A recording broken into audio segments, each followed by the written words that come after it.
right? It Yeah. it was never like you have two OS in a laptop. So because the hardware and the OS, they were fused together. That means for this particular hardware, you need this particular OS.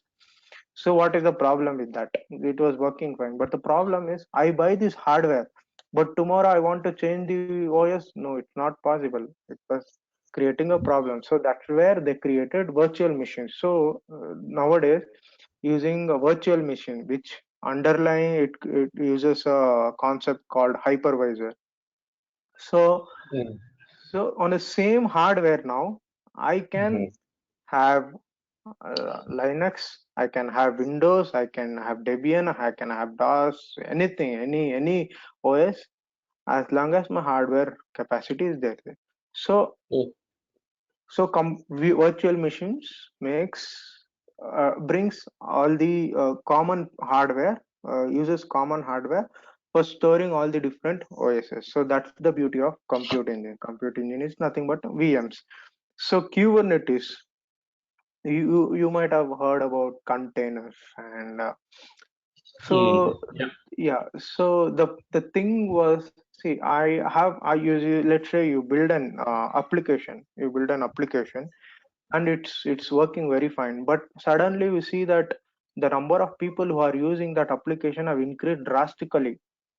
Now, what you can go on doing is like, let's say you had 10 VMs running for your application. Now, when you had some thousand users, now you have 10,000 users or 1 lakh users, or it's increasing rapidly. So, what you can do, you can go on adding multiple VMs to for that end users to use it, which is which is which works to a certain extent, but beyond some point, what happens is these OS are heavyweight because each OS is like in GBs, and the application that runs on it is even though it's smaller, the OS itself is very huge.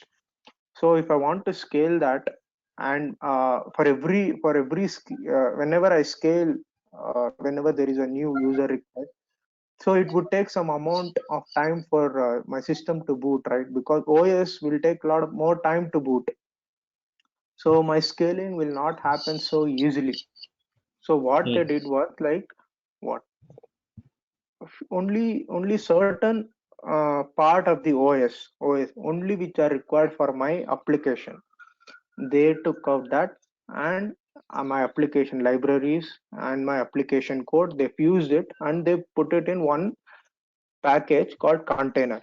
So this container has both OS and application code, but the only thing is this OS, it's not a complete Linux OS or a complete Windows OS. It's just a part of which is enough, which is sufficient enough for an application to run. So these can scale Mhm. easily because if you just click on it, it would take less than a second or 2 seconds to boot up. So when you have such things, it's very easy to scale. Even if there are 1 billion users, also you can scale it. So that's the beauty of this container. And Kubernetes is the one which does the orchestration. What is orchestration? If you go to a music any program, you might see a guy with a stick guiding all the pianists. There'll be flute people, there'll be pianists, there'll be guitar people. So for each of them, he won't do anything. With his stick, he'll be guiding them. So basically, Kubernetes is what? Containers is the one which actually does the work, and Kubernetes is the one which actually gives direction, like which one should play first, which one should play next. So, I'll go in depth, but just for a basic understanding. So that is Kubernetes, and next is App Engine. So you have worked on App Engine, so you will be pretty aware of what it's basically used for. Uh, Heavyweight applications, like for example web applications, mobile applications, or other things. And Cloud Function, it's a minor version of App Engine. That's how we can call it. It's lightweight. application, whereas an App Engine is a heavyweight. So if you need a lot of features, you'll go with App Engine. Whereas Cloud Function is used where you need just a small task, where you just want to pull the file from one folder and put it in a cloud storage or put it in a BigQuery or somewhere like that. So Hmm. that's where a Cloud Function is used. So next one is storage. Storage is Bigtable is if you have used Columnar DB, like you have mentioned Mongo, right? Hmm. That's one of the columnar DB, but here they will be using HBase internally, Bigtable. So it's used for a different purpose where like high streaming data will be receiving it and for a very low latency. And I mean, like the moment you run a query, you should get an output within few milliseconds. The in those use cases, we'll be using Bigtable. Next one is cloud storage. Cloud storage, you can imagine cloud store as a drive, Google Drive, where you store whatever you want. You can store your files, you can store your images, you can store tables, anything. It's like any unstructured data, structured data, anything you put, it will take in. So Cloud SQL next is a relational database. We all Hmm. know a relational database. And Cloud Spanner, you know what is the drawback of Cloud SQL, like, or a relational database? Like, where does it fall short? When it comes to growing, you will have problems when it comes to expanding a table, data Yes, migration. The columns are quite rigid. It's not flexible as yes, yeah, yeah. how the. So, yeah, let's say you have 100 GB of data, it works very well, relational database. But let's say you have suddenly your volume increases 10 times or 100 times.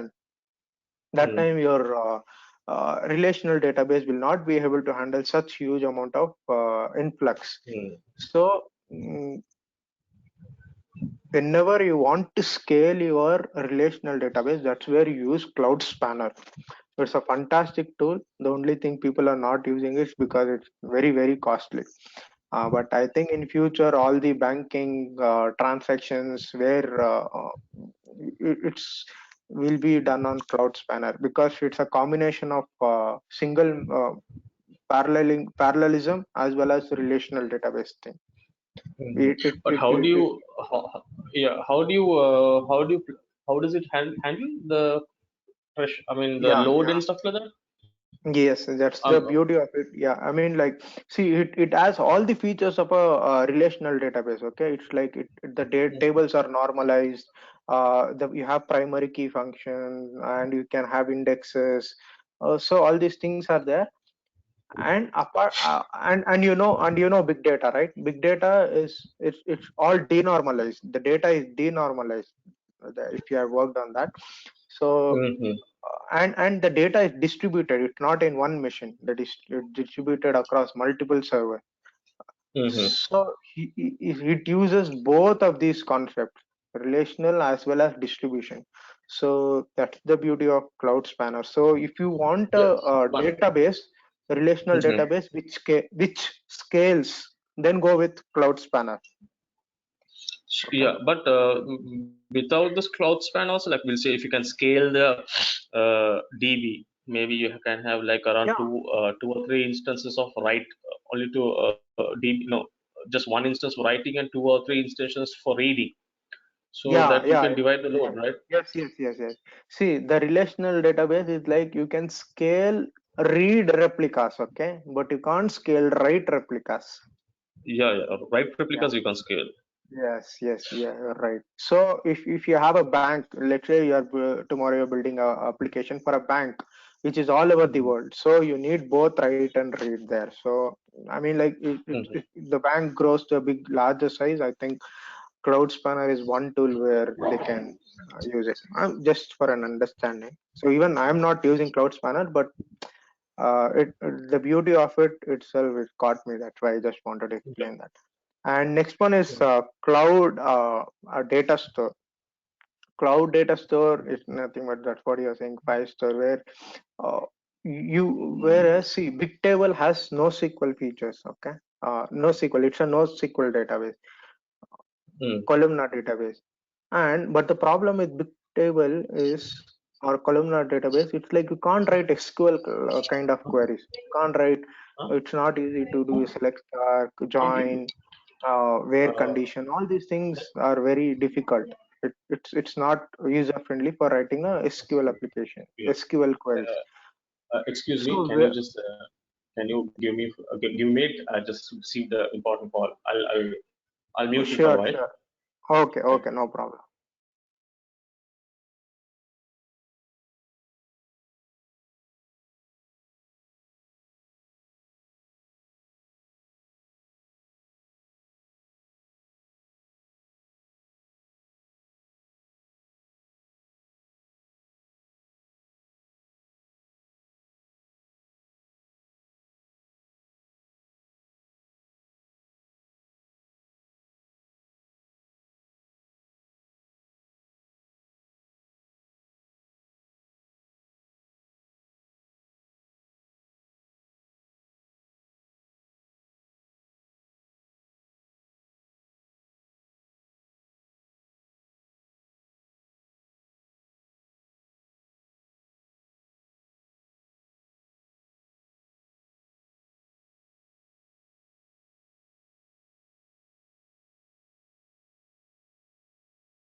Hello.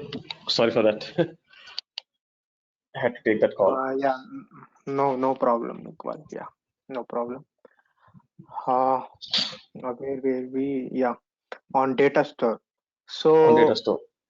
yeah, so let's say you want a, NoSQL DB and also you want a SQL feature, both. So that's when we Mhm. go with our data store. You might have been working on that. So the thing is, like, the schema is not fixed there, right? It keeps varying with record to record, because that's how the web applications are. For example, if I'm on Amazon, I search for a computer. Okay, Mhm. if I want to give a filter, I can give, like, I want Intel OS, or other.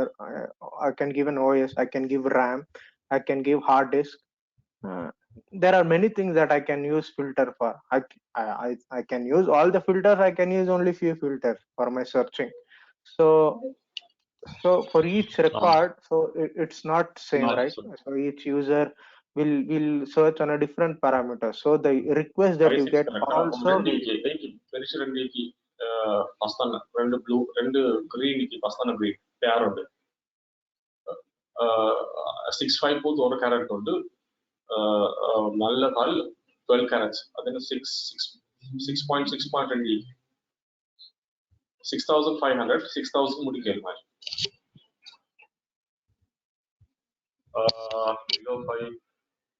below 5 customers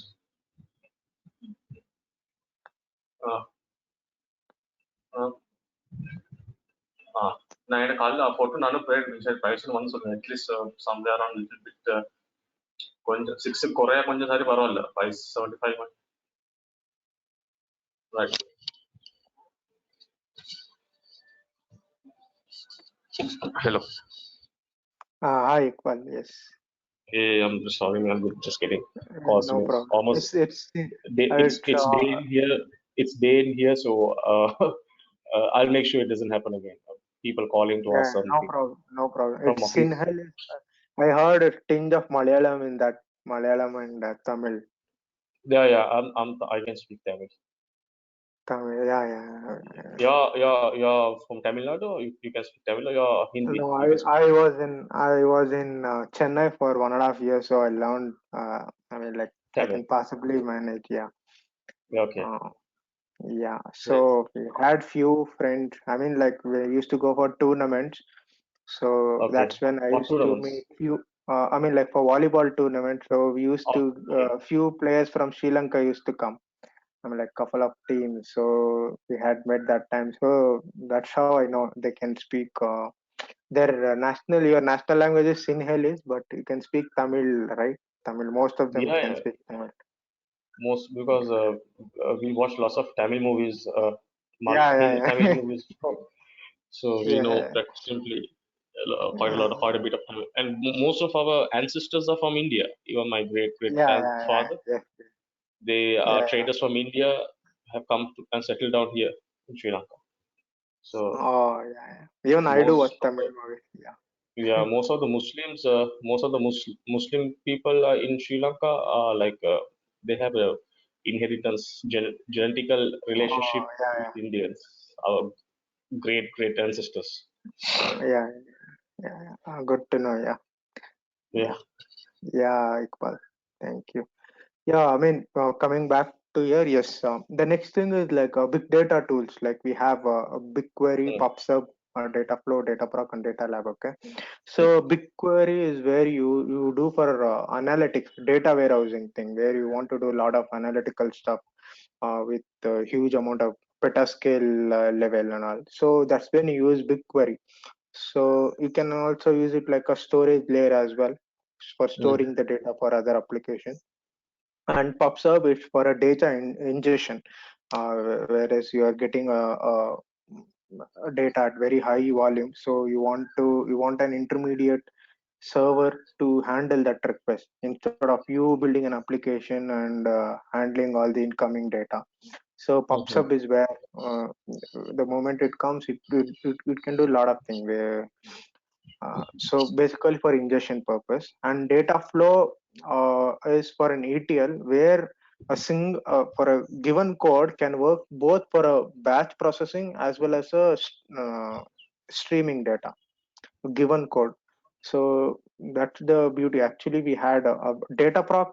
If you see, Dataproc is nothing but Hadoop, big data tools like Hive, Spark, Pig. You might have heard of these things, right? So Spark, these Hadoop are big data tools. Yeah, these are big old tools. So old, they have clubbed it under a name called Dataproc. Dataflow is would be the future, I think, for all the big data tools, because for a exactly. given code, it So works both on. so in this course, are we going to touch a little bit on those tools, like how do we analyze the big sample data, something like that? Like, are we Yeah, doing anything of yeah, that? Some data set? yeah. I mean, Okay. yeah. I mean, we have some Yeah, yeah, no worries. topics. Yeah, yeah.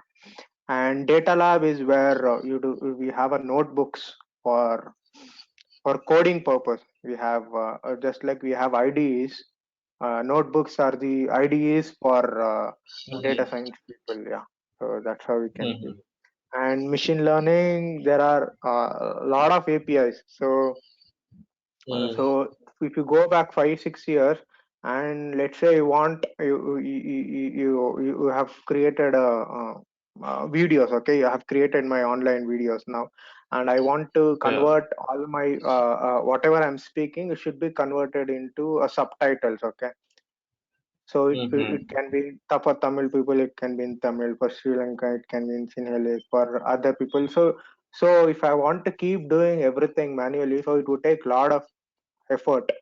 But if I use Mm. that speech API, right? So just using that speech API will do it for me, like whatever language from uh, speech to text. Sorry, and there is one more. Mm. In our application, we have done the PubSub, Yeah. the Kafka, something similar to Kafka Mhm. messaging Yeah. messaging Yes. Yes. service. PubSub is nothing but Kafka only. It's Uh, Apache Kafka. mm, In the actually the base of all these tools are open source only, but they've just mm. made some modification and they have renamed it. So machine Rename. learning have natural language API for sentiment analysis, vision Mm-hmm. APIs for reading images, and image vision API is something like this. Okay, you have a company. I am giving all these examples. Mm-hmm. I know we won't be using it, but somewhere it will provoke our thought process so that we can think in a different way. That's the only objective I am giving all these examples, so that when Mm-hmm. some tomorrow some new use cases come, so you'll be able to correlate a lot of things. That's the only objective. So vision API is where, for example, we know, right, in factories and all, they pack bottles, or they pack chips, anything. So let's say they are packing the bottles properly, and and there will be one person who will validate if the bottle is packed properly or locked properly or not. So if there is, if number of bottles that comes are at very high pace, how much can a person do? He can do maximum one bottle per 10 seconds. So for one day, you might do maximum of 100 or 1,000. But what if there are 1 lakh bottles? So in that case, Vision APIs will help you to build images. Yeah, bottle means, yeah, Mm-hmm. you should have this. This should be the bottle size. This should be the cap size. This is the structure. If it's not there, arise an error. So you just provide a feature that what you want and use this Vision API, so that and machine does it very way faster than what human does. So that's where you can use vision APIs, so and machine learning, you can deploy models, speech API, and there's translation API, and we all use that on Google, from one Mm-hmm. language to another language. We have all, most of us have used. So these are the tools that we have on a Google Cloud Platform, and Mm-hmm. this one page will give you an idea of like what exactly each services will do. So so, so this was just kind of an exercise where I just wanted to say, like, infrastructure, and you can go through this. And for example, I Mm-hmm. have to give a software as a service like Excel, Gmail. These are all a software as a service. Infrastructure as a service is where I'll be compute engine, um, or just a network or something. Platform as a service is a app engine where I do some work, but it also does some work. So you can just take this exercise, and so you can explore more if you find time. And I think this is just a basic. I'll give you 5 minutes a break after this Mm-hmm. taking topic, after this topic, and we'll come back and do some labs. Okay, few simple Yeah, labs that yeah, will, yeah. we'll do that. So So are next we is, next is yeah, are we going to connect to the same? We'll stay connected, right? 5 minutes. yes, yes, How? yes, yeah. Okay, okay, okay. We'll, yeah, we'll be here only. I mean, we can take 5 minutes break. Okay. Mm-hmm. Sure, sure.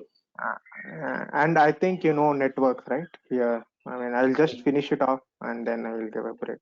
So you Yeah, know yeah, sure. networks, yeah, yeah. So I think this is very Google has everywhere, so network all over the world, and they have divided into region, multi-region, a region, and zone. So because you have deployed a lot of project, you must be knowing what a region is, what multi-region is, and what a zone is. Zone is where exactly the data center is. Combination of multiple zones is a region, and combination of multiple region is multi-region. Mm. So I think I thought I just prepared this PPT just in case whatever you do, you keep an eye on billing. Okay, you keep an eye on billing because uh, the problem is whenever we create a service or we create a new resource, we if you're not using it, we forget to bring it down because that's how we are used to it. So so just for that purpose only, I just added this slide so that if you are already aware, well and good, that should not be a problem. But I'll go in detail on how we can create alerts and all, just for understanding sake. But yeah, I mean, if you are already using, I think it should be good to know about these billings and budget. Yeah, So exactly. we'll take a 5 minutes break and then we'll come back and we'll have some hands-on labs. Okay. Yeah, we'll do that. Okay, thanks. Okay. Thanks, Iqbal. Yeah.